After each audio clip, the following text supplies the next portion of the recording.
Que te mandan un libro, sí, que se llama Palabras. ¿Lo conoces? Sí, sí. Es que me he acordado de ti porque hablas de esas no, palabras. Editan de maravillas. Sí, eso sé.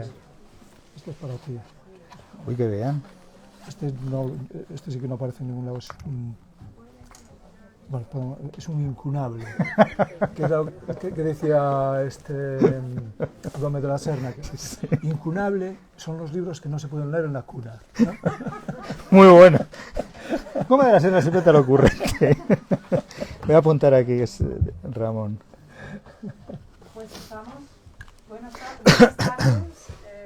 La verdad es que estoy un poco nerviosa esta noche de los libros porque es el primer día desde hace un año y 9 meses, ¿no? Me parece. Bueno, que nos quedamos aquí en la librería Alberti sin necesidad de reservas, sin necesidad de aforo, sin el miedo al otro, ¿no? Y nos ha pillado los libros un poco pegados al fin de la feria del libro que acabamos hace una semana. Pero yo no quería dejar que pasara esta celebración, ni ninguna otra celebración, ya, nunca más. Y esto no ha hecho nada más que empezar. Es decir, hoy inauguramos las celebraciones de la librería Alberti, legendarias, que muchos de vosotros que estáis aquí conocéis, y no podíamos hacer esta celebración así de cualquier manera. Entonces, qué mejor que con dos grandes amigos, amigos de los libros, amigos de la literatura, amigos de la librería, y aquí estamos, en este espacio que ha aguantado también el tirón durante todos estos meses, compartiendo el miedo con tantos, y los libros han seguido y están aquí y nos han unido finalmente, ¿no? A todos. Así que muchas gracias, Manuel Rivas, por venirte para Madrid. Gracias a Jesús Bachamalo, porque también siempre estás a mano, siempre estás próximo y cercano. Y es una tarde pues de objetos encontrados. Vamos a ver lo que nos encontramos, ¿no? Que es lo que dejamos por aquí en este espacio, en la librería Alberti, ese 14 de marzo del 2020, y que es lo que encontramos esta noche. Muchas gracias a los dos. Y gracias a todos los amigos de la librería Alberti que nos siguen por redes, porque bueno, esta es una de las incorporaciones de este nuevo tiempo, ¿no? La gente que nos saluda desde la Patagonia, desde Lima, desde México, desde Sicilia, desde Corfú, ¿no? Así que hola a todos y muchísimas gracias por habernos ayudado y animado a seguir adelante. Así que gracias a todos. Muchísimas gracias. Creo que tenemos que usar este también para que se nos oiga. Hola, hola, hola. Qué tentación siempre un micrófono. Te dan ganas de probar como Miguel Ríos. Sí, hola, hola, probando. Es una gamberrada de esta siempre. Buenas tardes, gracias Lola por acogernos como siempre. Gracias por las palabras siempre nutritivas y cariñosas que tiene para quienes venimos aquí a hablar de libros y a estar con otros lectores y a hablar de lecturas y libros. Y es un gusto, la verdad, después de 1 año y 9 meses, reencontrarnos de nuevo aquí con estas cautelas que todavía tenemos que seguir manteniendo, pero con esta sensación de que aquella vieja vida que teníamos abandonada y olvidada vamos a poder ir recuperándolo. Un placer estar aquí con Manuel Rivas, que acaba de repartir unos panfletos, dice, ¿puedo repartir unos panfletos? Digo, por favor, es lo que estábamos esperando. Luego nos hablará de los panfletos. Un gusto, ya digo, estar aquí con él esta tarde. Y tengo una pregunta así de entrada. Bueno, buenas tardes, bienvenido. Estaba mirando la Wikipedia, donde hay una extensísima biografía de Manuel Rivas en la Wikipedia, y donde dice, de entrada, pone Manuel Rivas Barros, Manolo Rivas. Y de repente digo, ¿de verdad le llaman Manolo Rivas? Porque no le pega absolutamente nada, ¿no? Manuel parece una cosa como más mullida, pero Manolo, ¿alguien le llama en serio Manolo? Sí, bueno. Espera, sujeto yo, venga, me parece bien. Así que, para pasarla... Sí, a mí me pareció una confianza por parte de la Wikipedia. ¿Verdad? Sí. Joder, los chorros de la Wikipedia son la monda. Joder. Pero, en fin... Siempre tenemos apodos, hay otros nombres, otros alias que tengo que no los voy a decir. Y y bueno, no, yo creo que está bien esa familiaridad también, ¿no? Y es una forma de desmitificar, ¿no? También. Y bueno, sí, es verdad que yo escucho Manolo y me giro, no me escondo, ¿no?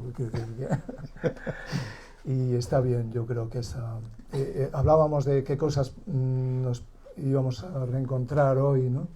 Sí. Y creo que lo más importante es, el reencuentro más importante es el de la gente, ¿no? Este reencuentro presencial, esta vita nueva, ¿no? Uh-huh. Que por suerte nosotros aún podemos contarla. Hijo de, cuenta la Wikipedia, hijo de padre albañil, madre lechera, y me ha encantado ese consejo suyo cuando le aconsejaba, como todas las madres, qué hacer con su vida.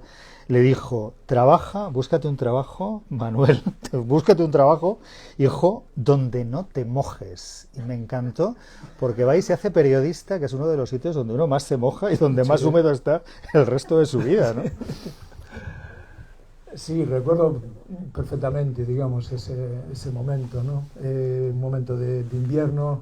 Nosotros vivíamos en ese momento en un arrabalde, en nuestra radio en Coruña. La gente, bueno, si digo extra radio en el lugar me matan, porque la gente lo considera una aldea con mucha honra, ¿no? En lugar del Viña. Tenía por aquí... ¿Qué has traído? Traigo algunas cosas así, algún poema más. Me encantan las cosas que traes. Últimos, ¿no? Digo que me encanta lo que trae siempre Manuel Rivas. Viene con esta maleta, luego veremos lo que tiene dentro. No, pero estaba pensando, al describir ese... ¿Quieres que sujete yo el micro mientras barrio, lo buscas? Mira, sí. Tengo aquí, es muy breve, ¿no? Se llama Abrava del Viña. Abrava del Viña era una taberna que había allí en este lugar que te estoy contando. Y era una taberna que llevaba una mujer, una taberneira, ¿no? Entonces el poema dice, en gallego dice: naquela taberna todo parecía ficar fora do poder do Estado. Y dice, en aquella taberna todo parecía quedar fuera del poder del Estado, ¿no? Era realmente, ahora lo pienso, y era el lugar podemos decir, un lugar de la literatura, ¿no? Un espacio de la literatura, porque de alguna forma creo, vas intentando siempre buscar, ¿no? Cómo expresar eso de extraño que es la literatura, ¿no? O la expresión, la boca extraña del extraño ser humano sobre la tierra, ¿no? Y me parece que coincide bastante con esta idea de que es todo lo que queda fuera del Estado, ¿no? Como Falstaff también. Esas tabernas de los piratas, ¿no? De los libros aquellos de infancia. Sí, ¿no? Y esos lugares donde la gente se transforma. Evidentemente hay todo tipo de establecimientos, ¿no? Pero esa taberna en concreto, la taberna que yo viví en la infancia, eran lugares que estaban fuera del Estado, ¿no? Donde la gente, incluso allí donde había televisión, yo creo que solo miraban cuando aparecía el hombre del tiempo, ¿no? Así de reojo y con desconfianza, ¿no? Porque todos siempre apuntaba la vara del hombre del tiempo, que era Mariano Medina, que decía, bueno, tenía cara de buena persona, ¿no? Entonces, bastante verosímil lo que decía, y pintaba, que era increíble, ¿no? Porque yo creo que pintaba con tiza las isobaras, ¿no? Y apuntaba con la vara, y entonces decía el anticiclón de las Azores y el ciclón de las Azores, ¿sí?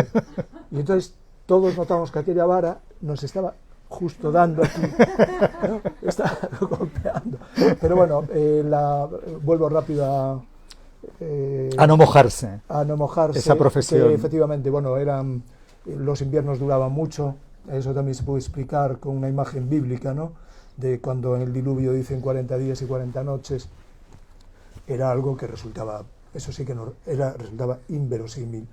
Cuando, por ejemplo, en la iglesia, ¿no? Lo decía el cura, y llovió durante 40 días y 40 noches, para explicar que se había inundado todo. Entonces la gente se miraba así, de reojo, unos para otros, ¿no? Y decían, pero eso no es nada, ¿no? que se va a 40 días y 40 noches, vamos. Allí empezabas en octubre y llegabas a mayo, ¿no? Y lloviendo. Dice, ¿qué carajo eso que cuenta? Sí. Y entonces, bueno, pues en ese periodo de más de 40 días y 40 noches, pues era una tortura en una casa obrera, ¿no? Sí.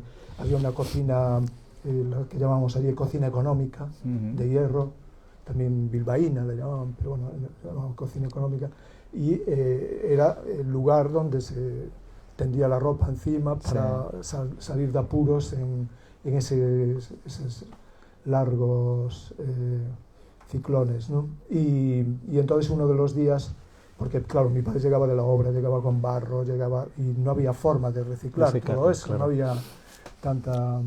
Y uno de los días mi madre, eso, que concentraba toda la ropa, también la de los niños y niñas, y llegaba mi padre con aquel aire anfibio, ¿no?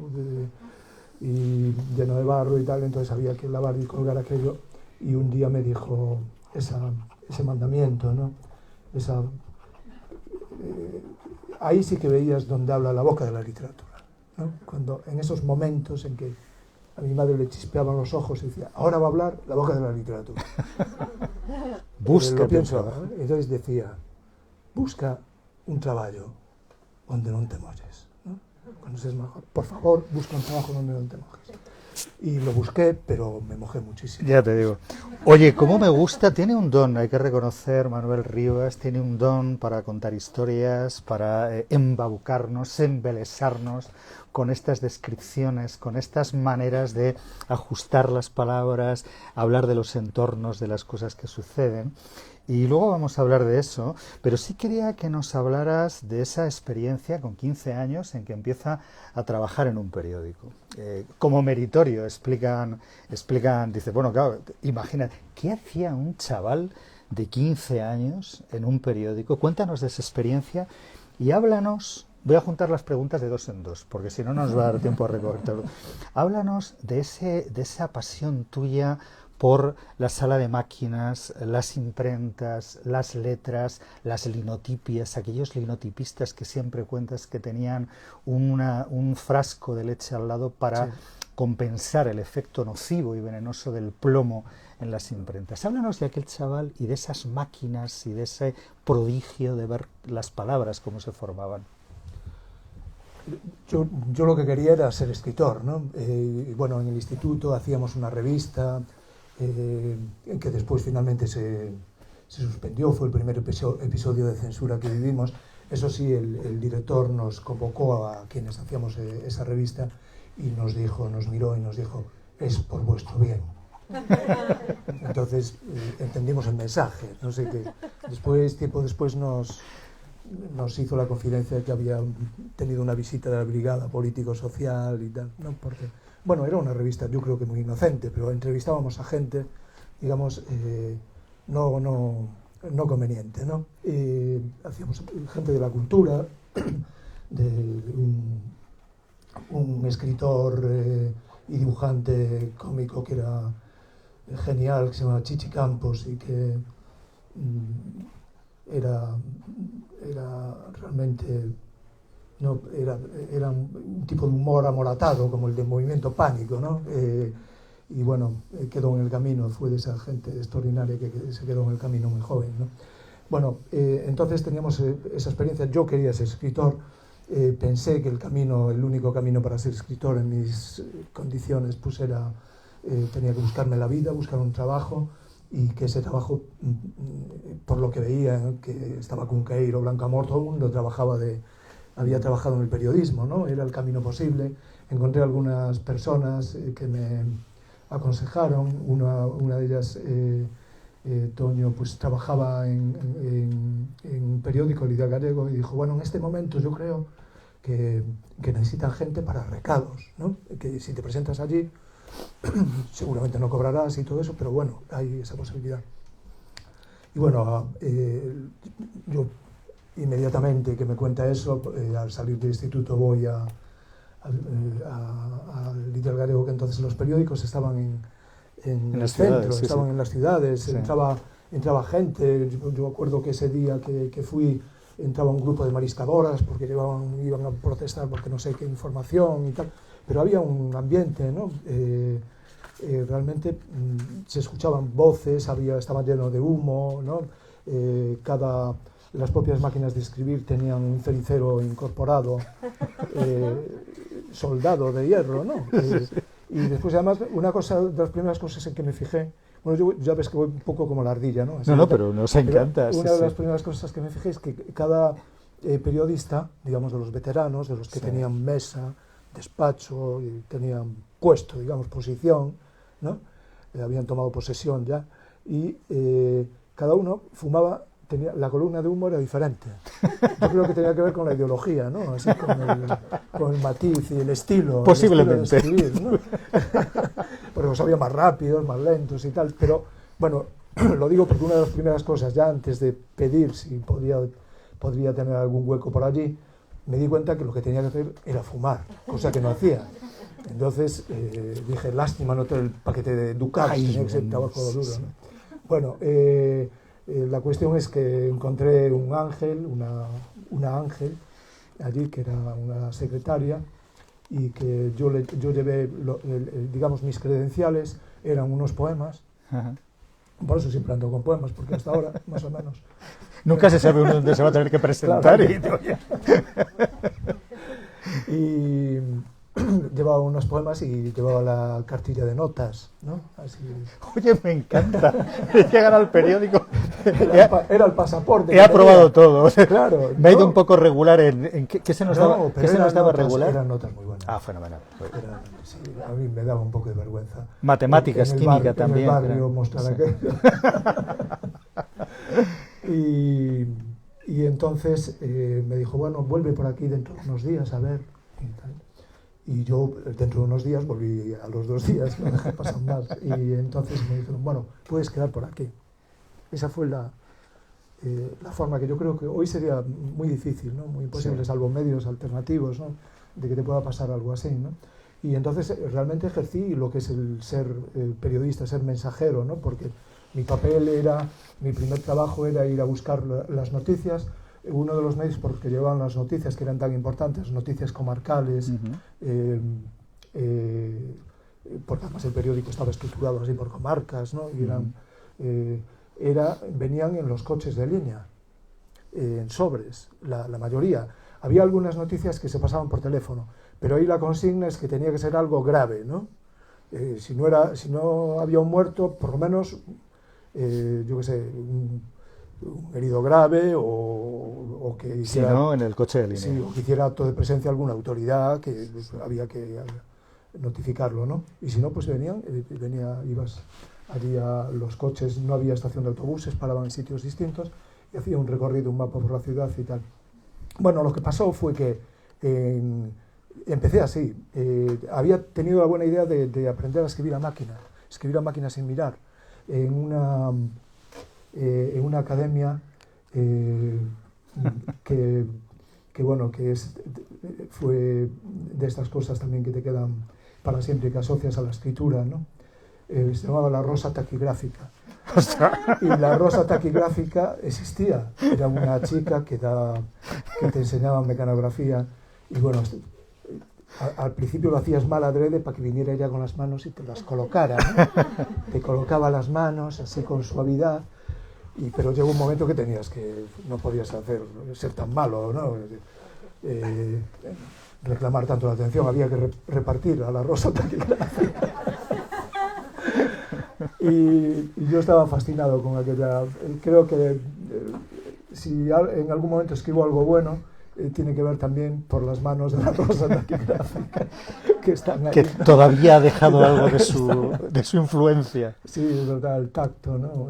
Yo creo que sí, las palabras son táctiles, ¿no? Sensoriales, sí. Y algo tiene que ver con ese recuerdo. Bueno, yo sabía escribir a máquina, entonces eso me facilitó el irme colando de vez en cuando, sentarme enfrente del jefe de sección, de comarcal. Bueno, pasa esto a limpio, ¿no? Porque muchas de las noticias venían escritas a bolígrafo o incluso a lápiz, y sobre todo había uno que era corresponsal de Boiro. Esa es mi siguiente pregunta. Ah, bueno, entonces espera, lo dejamos. Es una pregunta muy bonita, además, preciosa. Les he prometido además... Fue un clásico esa es fantástica, lo tengo aquí preparado. Bueno, pues entonces, eso, fui colándome, pero lo importante es que llegó el verano. Y llegó el verano y claro, desaparecía todo el mundo que podía, ¿no? Sí.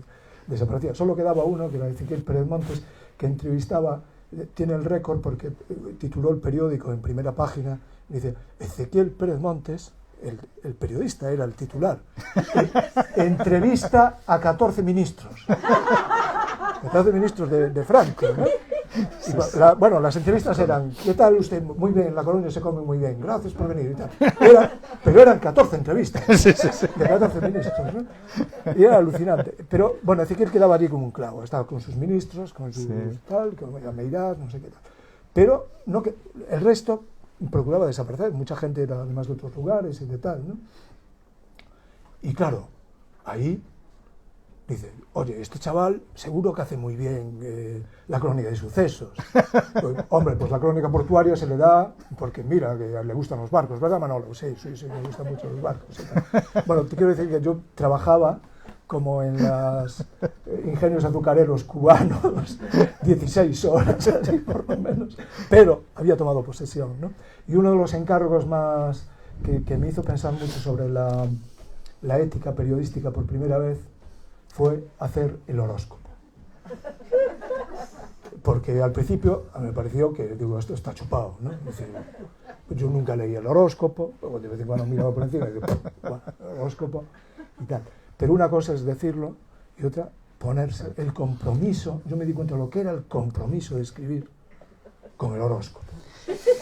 Que ahora empezamos a entender cosas, ¿eh? Claro, empecé a preguntar a la gente, ¿tú de qué signo eres y tal? Y a la familia y a las chicas, ¿no? Que conocía y tal. Y claro, de repente dice, pero a Piscis, que tan riquiña, ¿no? No puedo, porque, bueno, eso viene de que me dijeron, tú copias lo del año pasado.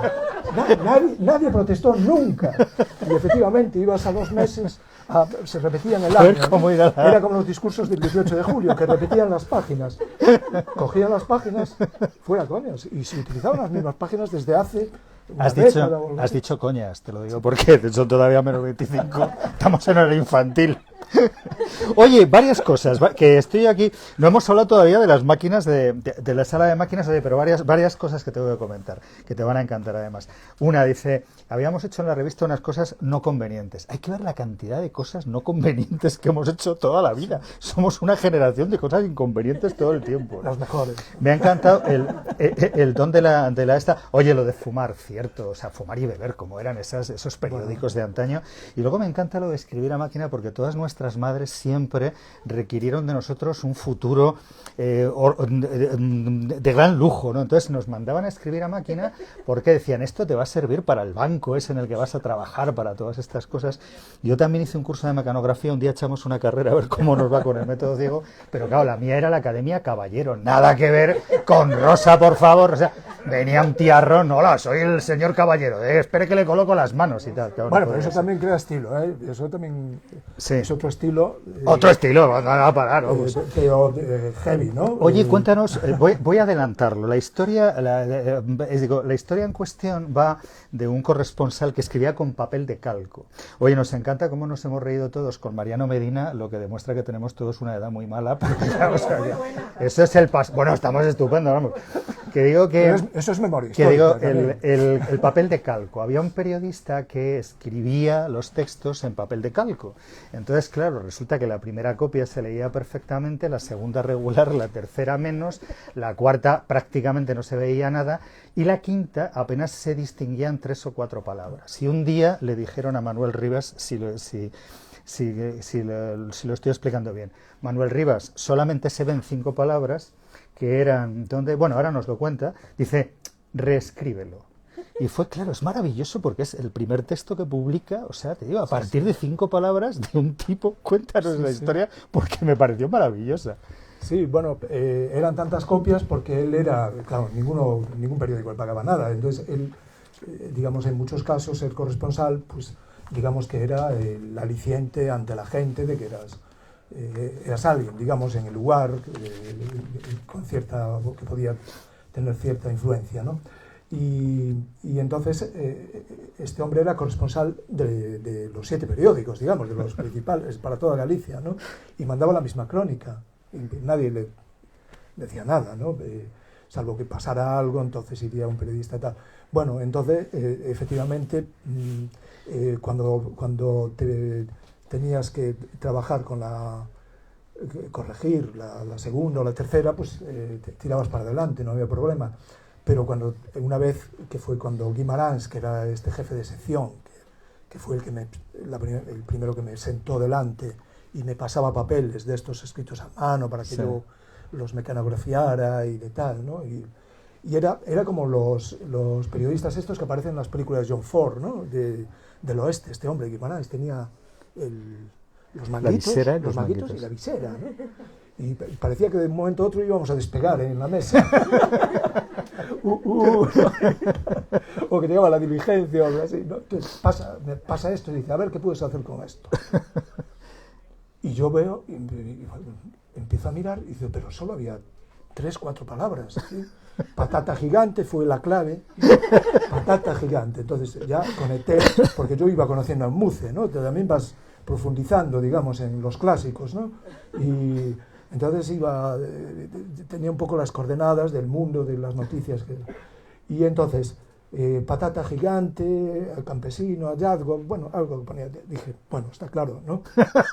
Hay que construir una historia de que aparece que se daba mucho ese tipo de noticias, ¿no? De la vaca que tenía 5 cuernos o lo que fuera. Sí, o no sé, 4 terneros, o que nacía efectivamente con 5 patas. Y bueno, este tipo de noticias eran muy importantes, ¿no? Eran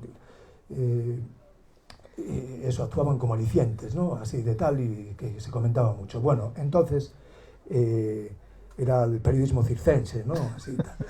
Y me puse a construir una historia con aquellas claves, ¿no? Que yo creo que eran información esencial, la que tenía. Ajá. Yo me daba cuenta que era como un trabajo de descifrar, ¿no? Un mensaje secreto y tal. Era la época, además, que se hablaba mucho de los ovnis, y entonces, sabéis que llegó incluso un momento en que se prohibió publicar noticias de ovnis, y hay una orden que se distribuyó por las delegaciones que llamaban entonces de Información y Turismo, ¿no? A la que había que llevar los papeles todos, y durante una temporada prohibieron dar noticias de ovnis porque demostraban que el jefe del Estado no controlaba todo. Si había ovnis, pero de verdad lo decían, esto pone en duda la capacidad del Estado para controlar todo, y como sabéis está todo muy bien controlado. Entonces desaparecen los ovnis, fuera, ¿no? Pero bueno, yo en ese momento no habían desaparecido los ovnis, entonces aproveché lo de la patata para conectar con ese momento, ese push, ¿no? Ese momento, el clan mundial de los ovnis, para establecer una conexión de la patata gigante de Boiro con la posibilidad de que un ovni vida extraterrestre tuviera que ver con tal, de que se había unas huellas en el campo, no sé qué. Y bueno, Muce tuvo muchísimas felicitaciones. Muce era el que firmaba la crónica esa de las 5 palabras y lo felicitaron mucho. Me encanta. Bueno, lo llamaban, y esa crónica es alucinante y tal. Y el director, pero esto, Muce, ¿qué es lo que hizo? Dice el jefe de sección, bueno, aquí también trabajamos un poco y tal. Y hemos dado una vuelta a estas cosas. Oye, antes, es una historia preciosa. ¿Os ha gustado? Me decían, pasaban unas cosas insólitas antes. Digo, bueno, va a contar una de una patata gigante que vais a ver. Oye, este amor tuyo, claro, el otro día contabas en una entrevista que vi, yo creo que en El Faro, con Mara Torres, contabas esa fascinación por la maquinaria, las linotipias, esa manera física de ver crecer una palabra, de ver formarse una palabra, y hablabas de cómo las palabras, de alguna manera, siempre te han parecido seres vivos, palabras que tienen sabor, que tienen textura, que tienen determinados sonidos, ¿no? Y hablas de esa fascinación por el descubrimiento de las palabras. Claro. Te he hecho un bucle como los cantantes pop, no creo que te importe. No, realmente yo era un mundo que desconocía el mundo de la redacción, pero para mí sí que fue como un viaje, ¿no? al Hades, ¿no? Del periódico, el bajar allí a los talleres. Ahí tuve verdaderamente, fíjate, más casi sensación de lo que era un periódico, el periodismo, ¿no? Ver ese fundido de las palabras, los tipógrafos colocando a toda velocidad, tal. Y bueno, y había un momento en que, digamos, que ese mundo subterráneo tomaba las riendas del periódico, y era el momento decisivo en que había que cerrar, porque el tema de la hora de cierre era algo decisivo, fundamental, ¿no? Y solo podía ser, estaba justificado, digamos, un atraso y tal, porque se perdían los enlaces. Eso era terrible para el periodismo, perder los enlaces. En Galicia, fíjate, es todo caminos, corredoiras, y el periódico llegaba, había suscriptores en la montaña, en sitios remotos, un bar por Ancares y todo eso, y tenía que llegar el periódico, pero para que llegara el periódico, ¿no? Tenías que coger todas las conexiones, ¿no? De todos los coches de línea.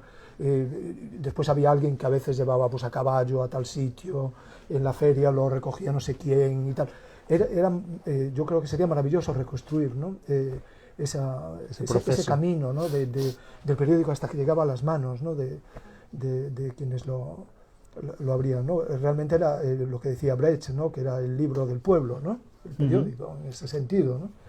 Y bueno, digo porque estaban siempre, había un momento ya que empezaba a rechinar todo, y aquello sí que era estrés, porque era un estrés mecánico, parecía que las máquinas, ¿no? Que rechinaban y de tal, y solo estaba justificado ese atraso, el poder perder alguna conexión, si había una esquela, si venía alguien con una esquela, porque era mucha pasta, era el anuncio más caro, era una esquela. El periódico en gran parte, como lo definió muy bien Cunqueiro, decía, el Faro de Vigo nunca se hundirá, con los anuncios breves en proa y las esquelas en popa, que iban detrás del periódico. Sí. ¿No? Si os fijáis, las esquelas no entraron en internet. Eso demuestra el peso, ¿no? Dónde está realmente el periodismo auténtico, verídico, incontrastable, ¿no? Se ha emocionado, ha estado a punto de soltar unas lágrimas. ¡Ese periodismo antiguo! No, la verdad, es decir, raramente hicieron una vez una esquela con Celso Emilio Ferreiro en el ABC, y él contestó, estaba vivo, contestó desde Venezuela en el exilio, dijo, os mortos que vos matades gozan de boa saúde. ¿No? Bueno, pero aquellos parecía que sí que morían, los que venían allí, ¿no? Entonces, y muchas veces, porque había que pagar, detalle importante, había que pagar al contado, en cash. Fue la primera vez que oí la palabra cash, asociada a la muerte, a la esquela, ¿no? Había que pagar al muerto en cash. Y entonces había gente que no disponía de ese dinero en casa, y venían con bolsas, bolsitas llenas de duros, de monedas, ¿no? de duros, monedas, claro, y contando. Y bueno, era lo que justificaba el atraso. Pero realmente Talleres era fascinante, el mundo de Talleres, y yo era de los que daba todo lo que podía y bajaba, ¿no? Allí, y había un momento en que tomaba el poder el regente era el de las cuentas, el regente, que era el capataz, de la máquina, capataz de la máquina, ¿no? Y aquel hombre era realmente un regente, tenía un bigotito, ¿no? Así tal, y era pero muy profesional, ¿no? Entonces llegaba un momento que desaparecía el director, la autoridad del director, y subía el regente porque se iba a perder las conexiones, y te agarraba el papel y decía, ¿pero qué te falta? ¿Qué te falta? Y dice, no, 2 líneas. ¿Qué 2 líneas? Ni hostias. Entonces escribías, yo aterrado. Ya dije hostias también. Sí. Bueno, pero al ser menos cuarto lo mismo esta no es la paz. Vamos a acabar diciendo cosas no convenientes y no puede ser. Oye, me encantó porque hay una entrevista tuya con David Cantero que estaba viendo estos días donde cuentas esto de esta gente de pueblo, de las aldeas, que llegaba con su muerto a cuestas y esas monedas que traían envueltas efectivamente en una bolsa, en un pañuelo, y que sacaban sobre el mostrador para que su familiar apareciera por primera vez.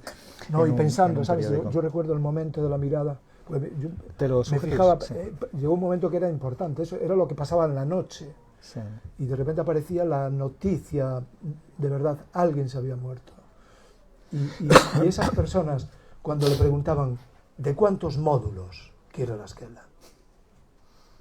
Módulos, ¿no? Pero entonces le ponían delante, ¿no? Cuadritos, 50, 25 y tal, y cómo se iba multiplicando, ¿no? Y la duda, esa duda que veía es tremenda, porque todos y todas querían poner seguramente la escala más grande, ¿no? Pero cada módulo era, yo qué sé, 1000 pelas, por ejemplo. No, bueno, en aquel entonces 500 o 200. Oye, me gusta mucho. Bueno, todo esto hemos hecho una cuartilla y traigo. Era como pesar Sí. el muerto, pesar Claro. el alma del muerto. Pasar el futuro y el del. Pesar, ¿Cuántos módulos? Que digo que tenemos una cuartilla y son 4, así que vas a tener que venir más días para que sí, para que charlemos. Oye, Cao, bueno, me encanta cómo te fijas en los detalles, cómo te fijas en los bichos, en las luciérnagas, tengo por aquí apuntados en los erizos, ese descubrimiento que cuentas de los erizos, que me llamó mucho la atención porque decías, ay, aquella vez, ahora nos lo cuentas, que descubrí por primera vez los erizos que de algún modo son como yo. Y no me pega nada verte de erizo. Más bien te verías al revés que un erizo, ¿no? No sé muy bien. De repente me sorprendió ese parecido que tú mismo comentas con los erizos. Sí. Todo esto es que me he hecho un lío con las preguntas. Ahora mismo vete con esto y mientras me organizo. Verdad, es un ser fascinante, ¿no? Y yo últimamente, digamos, tiendo a ver... sobre todo en los seres menudos, cierta trascendencia, ¿no? Sí. Sé que la palabra tiene muchas lecturas y todo eso, pero cada vez me fascinan lo pequeño. los seres vivos Sí. y especialmente también los pequeños, ¿no? Y bueno, los erizos, tanto los erizos de mar, que es increíble, un erizo de mar, a mí me gustaban mucho los erizos. Teníamos justo donde vivíamos, en ese lugar de Arrabaldo, era como la última casa. Allí la había hecho mi padre, que fue migrante en Venezuela, y por eso yo los temas de Venezuela los pongo siempre a un lado y los medito bien, ¿eh? Porque teníamos una tierra y una casa gracias a Venezuela, ¿no? Al trabajo de mi padre, evidentemente, pero y cuando oigo, no, es que nosotros, es que aquí sí, había migrantes, pero iban con papeles. Mi padre entró en Venezuela como ingeniero de obras públicas, ¿no? Se lo preguntaron en la frontera y le dijeron, ¿cuál es el motivo de su viaje? Turismo. Imaginaron a mi padre con una maleta de aquellas, turismo, y el aspecto que tendría, no, la piel. Y dice, profesión, ingeniero de obras públicas. Fue la indicación que le habían dado. Pero bueno, era albañil, tampoco estaba tan lejos, ¿no? en la escala, ¿no? Y bueno, entonces, eso, iba sin papeles, pero él volvió con dinero suficiente para hacer la tierra, para comprar la tierra. La casa ya la hizo él, ¿no? Por eso al principio vamos a hacer un ranchito, primero, era un ranchito. Y allí estábamos todos en el ranchito, pero iba creciendo, ¿no? Con esta capacidad que tienen las casas, que tenían, ¿no? Según se expandía la familia, se expandían las casas también. Bueno, esto tenía que ver con los erizos. Esto es, sí. Oye, déjame que haga la pregunta bien, porque mira, es que me da rabia, porque oye, siempre me ha gustado esa fascinación tuya por las cosas pequeñas, los escarabajos, las luciérnagas, los erizos, y preguntaba, dice que es muy erizo, dices que es muy erizo, y no te pega nada. No, perdonadme que lo haya vendido tan mal antes, porque me encanta esa manera tuya de fijarte en aspectos en que los demás no reparamos, ¿no? Es una manera también de hacer literatura, de fijarse en el mundo y de fijarse en todo aquello que nos rodea, ¿no? Y ahora, sí, si quieres, hablamos de los erizos, que era la pregunta. Bueno, hay una cosa curiosa, yo creo que en el gallego y en todas las lenguas, seguramente, ¿no? Pero en el gallego, desde luego, es lo que tengo más estudiado. Y los seres que tienen más nombres, digamos, a la hora de nombrar las cosas, ¿no? Son los seres menudos. Por ejemplo, el libro, tengo un libro aquí que es muy pequeño también, es casi como un erizo. Son poemas o vagalume. Poemas o vagalumes, poemas a la luciérnaga. La luciérnaga tiene más de 100 nombres en gallego. ¿Quieres que te sujete y les... No te digo que te veo... Sí, no, digo que es fascinante, sí. ¿No? ¿Por qué tantos nombres? Lo que llamamos aquí mariquita, Suaniña, que es Suaniña, rey, tiene muchísimos nombres, ¿no? La libélula, que es maravillosa, ¿no? Yo cada vez estoy más fascinado con las libélulas. Además, las libélulas algunas especies hacen migraciones, de las más grandes migraciones son de libélulas a 6.000 kilómetros de altura y recorren de un continente a otro, de Asia a África, del norte de Canadá a Sudamérica, ¿no? Y hay algo ahí de fascinante, algo mucho de fascinante, ¿no? Como en todas migraciones, ¿no? La naturaleza es migrante, ¿no? No hay fronteras, se está moviendo, ¿no? Y frente a la estupidez humana, digamos, ¿no? Que lo que hace es continuamente levantar muros, ¿no?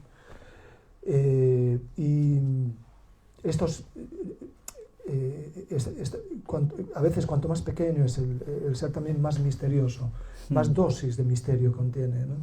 Es como algunas historias, algunos relatos que no son grandes personajes, no ocurren grandes acontecimientos, grandes batallas, y en cambio son los cuentos que te desequilibran, que ponen todo a vibrar, ¿no? Para mí las palabras tienen mucho que ver con esa condición de seres pequeños, de seres frágiles, ¿no? De seres y que están continuamente maltratadas, continuamente en peligro, continuamente en trance, ¿no? de ser aplastadas o de ser manipuladas, de ser intoxicadas, ¿no? Hoy en día vivimos, yo creo que hay un paralelismo entre la situación del lenguaje y la situación de los seres vivos, ¿no? Estos procesos de extinción que se están dando de una forma aceleradísima, ¿no?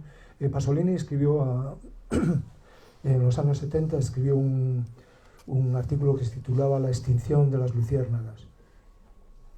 Él hablaba también en sentido metafórico, pero ya hablaba de las luciérnagas, es decir, con tantos herbicidas que se estaban metiendo en la industria agrícola y todo este bombardeo continuo de fumigaciones y todo esto. Y hoy, por eso hablaba también de las luciérnagas, es un paradigma, ¿no? de seres que además que emiten luz, ¿no? Tienen esa...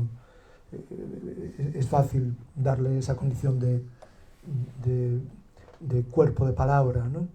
y que lleva encima toda una historia del mundo, posiblemente la luciérnaga, decía Rulfo, con una luciérnaga atraviesas la noche, ¿no? Bueno, pues esas luciérnagas ya pertenecen más al campo de la teoría, digamos, sí. y de la memoria que de la realidad. Cada vez es más difícil ver una luciérnaga, ¿no? Y eso también está pasando con muchas palabras, ¿no? Por eso es tan necesaria la literatura cada vez más, porque yo veo la literatura como esa tarea ecológica también de custodiar las palabras, el sentido de las palabras, ¿no?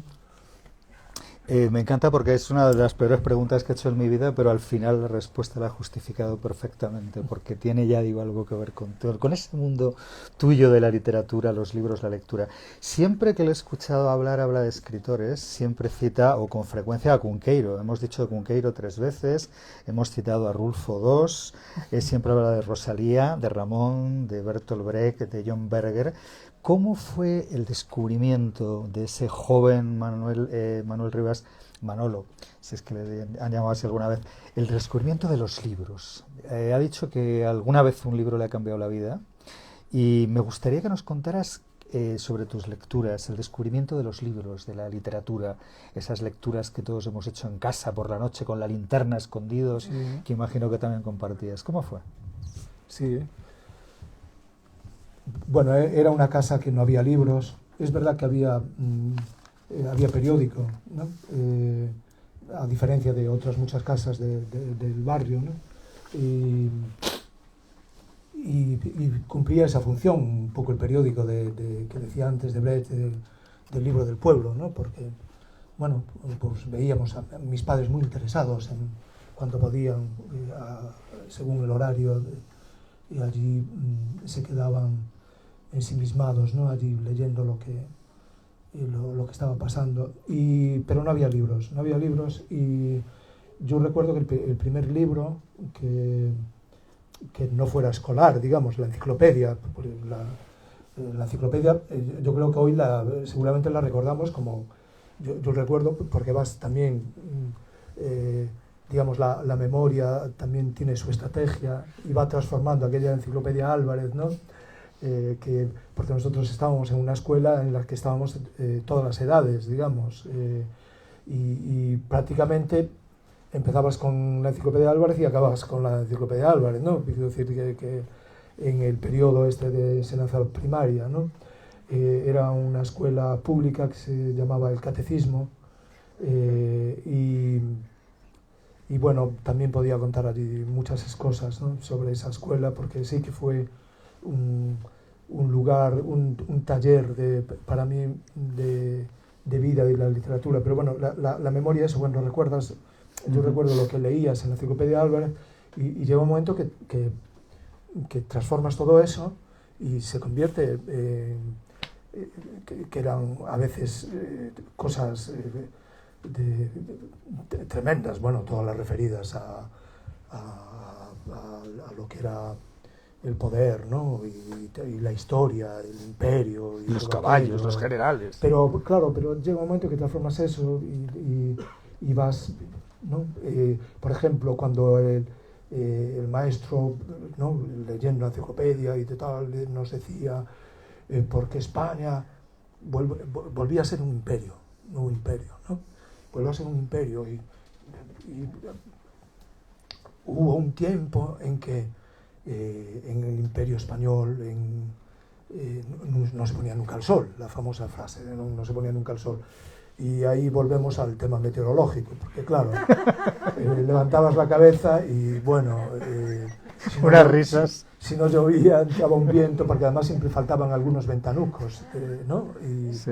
Y teníamos un contacto con la naturaleza muy cercano, muy permanente, ¿no? Y entonces todos diciendo, pues ojalá vuelva ese imperio soleado, ¿no? Qué bueno. Y bueno, ahí es donde nos hacían, este maestro tenía, sin saberlo él, era un avanzado en la pedagogía, ¿no? Y nos hacía técnicas así logopédicas, ¿no?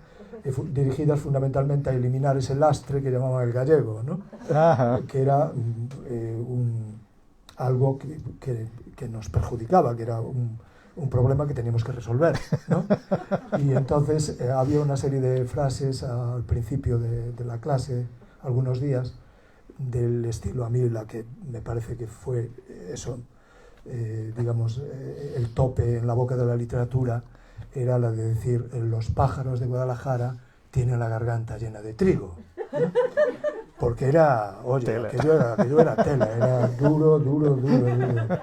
Y entonces pues ya empezaba siempre con los pájaros, ¿no? Los pájaros de Guadalajara, siempre decíamos Guadalajara, creábamos un nuevo lugar, ¿no? Y bueno, eso lo miras con el tiempo, y yo, de ahí viene seguramente esa pasión ornitóloga, ¿no? También que tengo por las aves. Y después el entusiasmo con que fui tanto a Guadalajara, España, como a Guadalajara, México. Me sentía como en casa.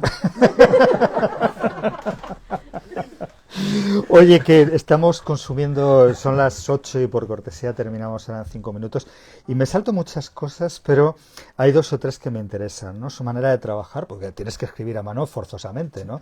No creo que tengas ahí un ordenador de estos ultramoderno porque no te pega nada.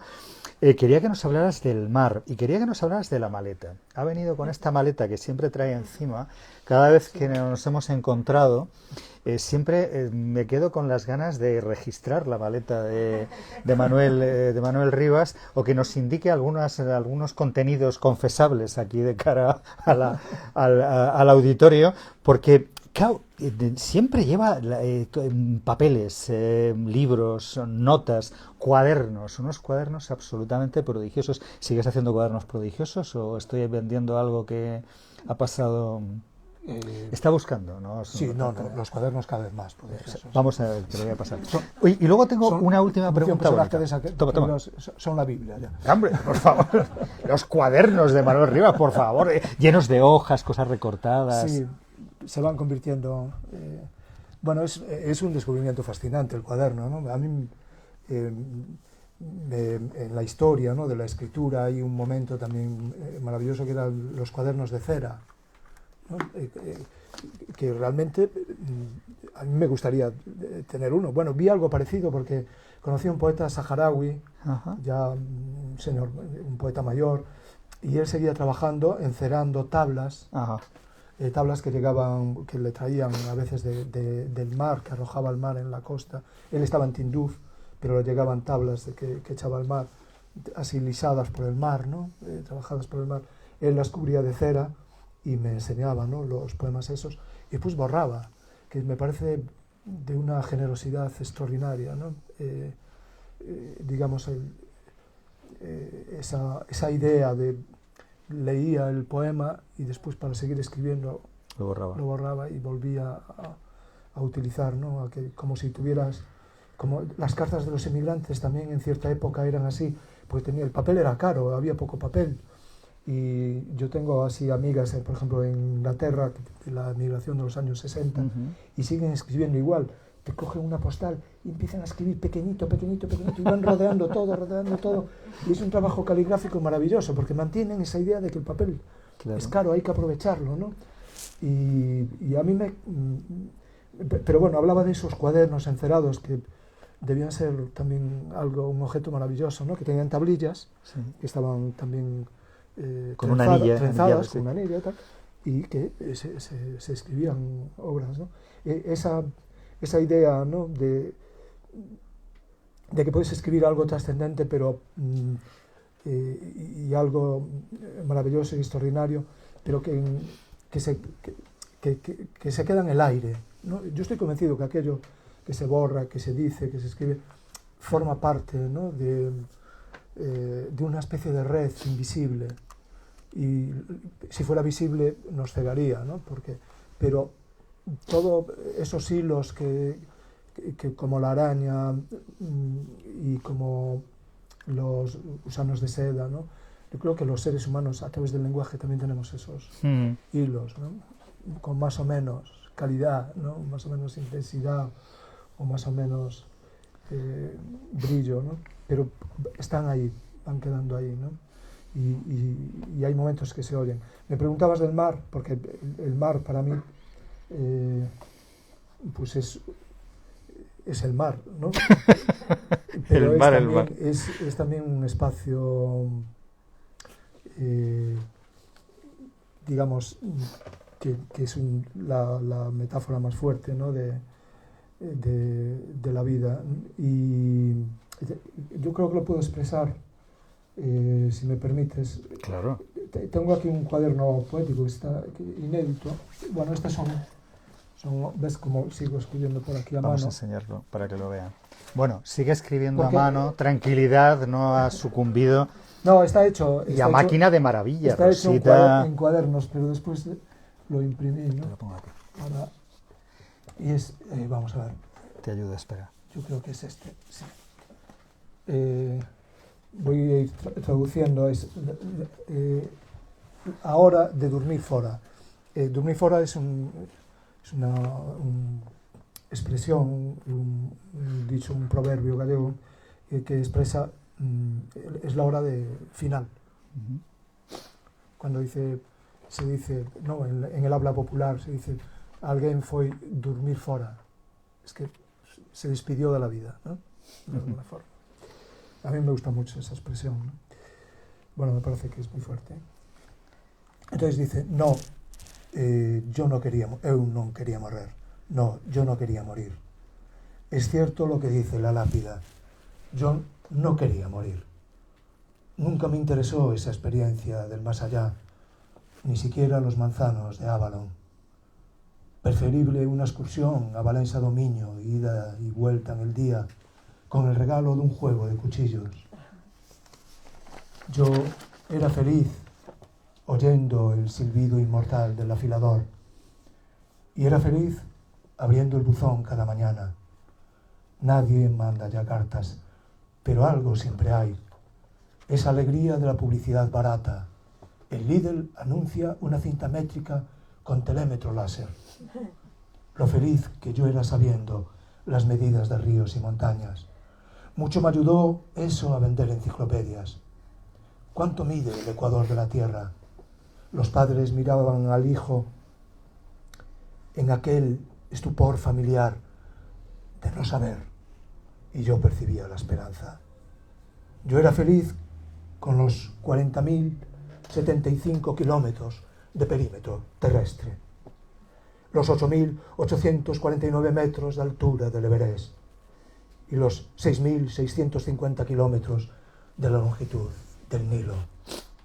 A John Fitzgerald Kennedy lo mataron a las 12:30 del 22 de noviembre de 1963. Así le paraba yo los pies a algún bocazas jugando al dominó.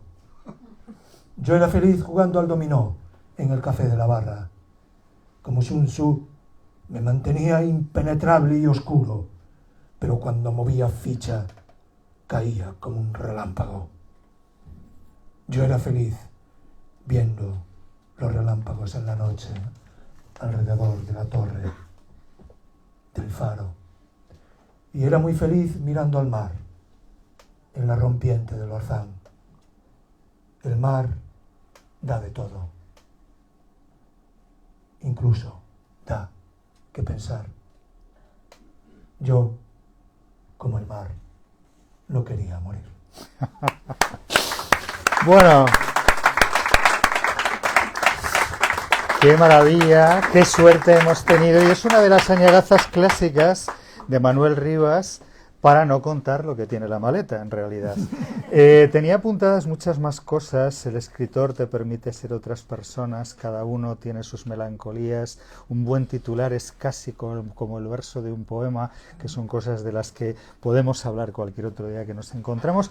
Y un papelito final, bueno, pues eso, he estado leyendo cosas, apuntando, y encontré un papelito, este de aquí, en el que pone de estas. Yo también aprovecho mucho los papeles por detrás. Son los guiones de la radio, luego los reutilizo para apuntar. Por ejemplo, galego-castellanos, los libros arden mal, accidente de tráfico. Es una historia muy bonita de una vez que tuvo una bronca con un accidente y el contrario estaba leyendo su novela. Pero si era el Manuel Rivas, estoy leyendo la novela, hombre, y todas estas historias.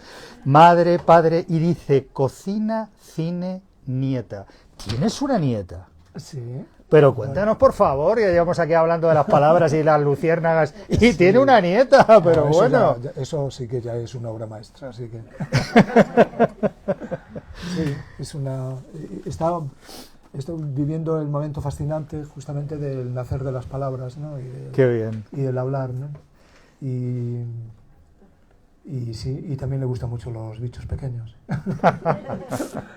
Bueno, que voy ya... ¿Qué voy a decir? ¿Qué va a decir de la nieta? Te he traído una castaña del Retiro. Una expresión, porque ella vive aquí en Madrid, pero sí. Una expresión que tiene, sí. Que repite mucho, es festa rachada. ¿Qué es? Que es fiesta. Ya está arriba. Venga, fiesta, vamos, festa ya. Entra en casa y dice, festa rachada.